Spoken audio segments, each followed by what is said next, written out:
Lo primero, necesitamos saber quién eres. Cuando entres a nuestra web, lo primero que tienes que hacer es iniciar sesión en Mi Orla. Todos generasteis automáticamente una cuenta nueva al hacer la reserva para venir a haceros la foto.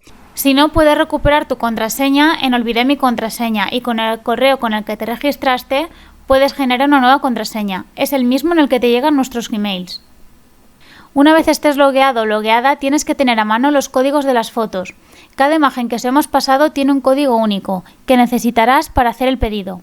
El código es el nombre del archivo y puedes saberlo accediendo al álbum donde están las fotos y viendo el nombre del archivo en detalles, o cuando te descargues la imagen.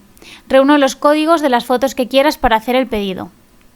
Una vez tengas listos los códigos, tienes que acceder a nuestra tienda de recuerdos para hacer el pedido. Puedes acceder a través de la página de cada evento o directamente a nuestra tienda. Ten en cuenta que según el día que sea la foto, tienes que acceder a su página específica.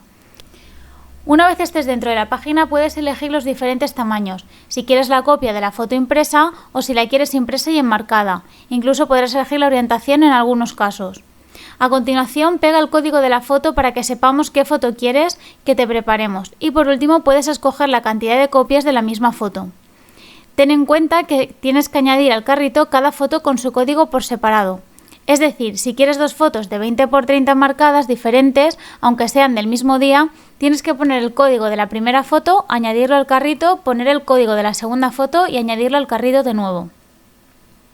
Por último, al abrir el carrito podréis ver el detalle de todas las fotos y los códigos que habéis pedido y la cantidad de copias de cada una de ellas. Al comprar varias fotos iguales, el precio es más barato. El descuento se aplica entre productos iguales aunque sean de diferentes días. Para acabar, podéis proceder al pago y os llegará un correo de confirmación del pedido. Además, en vuestra cuenta podréis ver el detalle de este.